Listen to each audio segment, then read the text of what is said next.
Welcome back to Red and Blue. I'm Robert Costa. CBS News rates the Iowa Senate race as likely that Republicans will keep the seat. Incumbent Senator Chuck Grassley, the longtime Republican, appears to be leading Democratic challenger Mike Franken, a retired admiral. But some polling in recent weeks has suggested it could be closer than many expected months ago. Grassley is running for an 8th term in the upper chamber. Mike Franken, that retired vice admiral, is now looking to unseat the 89-year-old senator. Vice Admiral Mike Franken joins us now. He's retired from service, retired from the Navy back in 2017. Admiral, thanks for being here. Good to be here, Robert. Thank you. We appreciate your time very much. Let's begin with what you've said about your opponent. You've called Senator Grassley's age, quote, an apparent issue for some voters. Let's listen. Chuck Grassley is very old. He's running for a term that would end when he is 95. How does that factor into this race as far as you're concerned? Well, I mean, it's not the reason I entered this race. It's not that I thought that was going to be the significant issue in this race, but it's an apparent issue for those of age. An apparent issue? What do you mean, Admiral? Well, Robert, it's not lost to anyone. Iowa is an elderly state, and the father time moves in only one direction. So I need not bring up the issue of age, but I do believe that a congressperson, someone serving an elected office, ought to have, from an actuarial perspective, the perspective that what they institute, they can see the fruit of its institution, of how it gets implemented.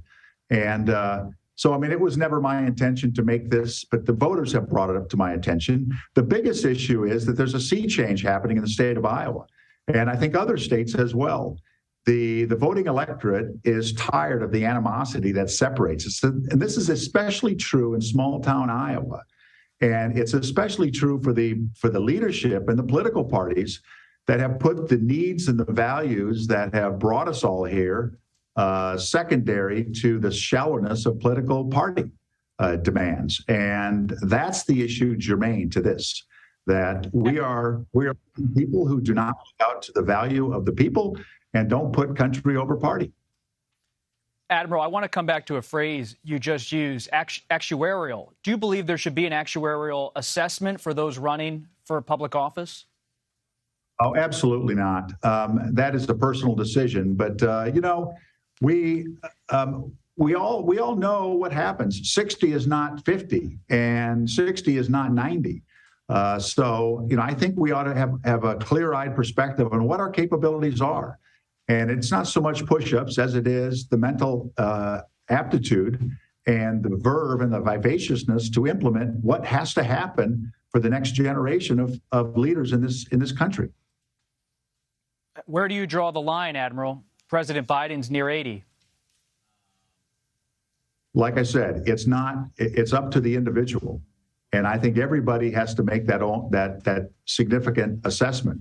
But I served when I was working for on the Hill the first time, and Strom Thurmond was a person of age. And I got to know him in the halls of Congress. And he was not necessarily value added. He was a vote. But he wasn't going to institute landmark legislation. He was not going to be the person that raises his hand and says, hey, I got a good idea here. And he wasn't the person that the staff could be relied on to say, hey, boss, you need to take a leadership here and corral everybody together. Leadership, empathy, two qualities that we should value more in elected office, and we see precious little of that. Admiral, Republican Senator Rand Paul of Kentucky, he recently said you should be disqualified from holding any office due to a comment you once made in relation to that physical attack made by the senator's neighbor 5 years ago. You wrote that the neighbor on Twitter was perhaps more than a little right. Could you explain your tweet for us? Well, I wasn't running for political office, and it was too cute by half, as the Brits would say. I should not have said that. But, the interesting thing about this, Rand Paul to lecture me, person who has more years in combat than I think all of the Republican senators combined, and from a guy who was actively involved in the insurrection, unless he can prove otherwise, I do believe this is kind of interesting that, we all get this oath of office. I shall support and defend the Constitution of the United States against all enemies, foreign and domestic, Senator Paul. And I think you ought to look in the mirror and have that discussion with yourself. So you're still critical of his character. You regret the tweet, it seems, but don't apologize for it. How do you characterize where you stand on your past statement? Well, it's a tongue-in-cheek comment. He was being a schmuck on some issue. I don't know really what it was. But he's that one guy in class. We all have that, who it just does a little too much. As Winston Churchill would say, no chicken, all neck, or something to that effect. He's just that guy, or the cowboy who has all hat, no herd. He's just kind of one of those guys that has a tendency to grate me on the wrong side. And I'm sorry I said that indeed, but I certainly won't be lectured to by the likes of him. Abortion, Admiral, has been a central issue in this race. Senator Grassley has accused you of supporting unrestricted abortion and not having parental consent as part of that. Let's have a discussion. Can you clarify your stance on abortion?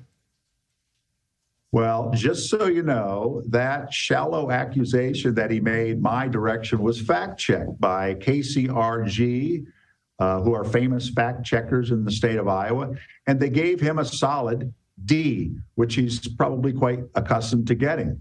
When I took on to task his position on abortion, I was given an A. That's kind of the difference between our perspectives and women's rights, the human rights for a woman's right to choose. I believe that a woman has the right in all such matters. And what we shouldn't have is a constitutional lawyer or Chuck Grassley or the federal government, or worse yet, I think the state government, standing in that maternity ward, standing on the side of that OBGYN. This is ridiculous. And Chuck Grassley, just so we all know, this is his legacy. The most partisan Supreme Court we've had since, 1934? Compliments of him being fundamentally unfair in his execution of... But if a voter came up to you on the trail, Admiral, and said, I only have a few seconds, sir, I just want to know your position on abortion, what would you say? I would say, ask the majority of the women in America what they want. Do they want to be treated equal, or do they want to be treated secondary and let men make this decision for them? Any restrictions you want to talk about in detail that you support or don't support? Not necessary at this stage. What about President Biden? Do you want him to come to Iowa in the final lap of your campaign, help you out? He's a busy fella, and I'm ever so happy. I've gone on record saying that he's doing a great job, and he's pushed through some landmark legislation. But at this stage, I want him to do the nation's business. We've got this here in Iowa, and I thank him very much for the offer. But you don't want him to come, or you want him to come, or just yes or no? Would you like to see him on the trail with you or not? Here's the interesting thing. On the 3rd of November, Donald Trump is coming to stump for the governor and for Chuck Grassley. This is a very interesting thing because his popularity is pummeling, and it seems to me to be the last-ditch effort to grab those last elements of the Trumpster segments of the Republican Party, which is not the majority. And you can't win in this election, in this state, without the independents. And the independents are going my way 2-1. And that's kind of the story of this election. And that's why he's so troubled, and that's why he's got to reach for this straw of Donald Trump. Vice Admiral Mike Franken, we appreciate your time, sir. Thank you. Thank you, Robert.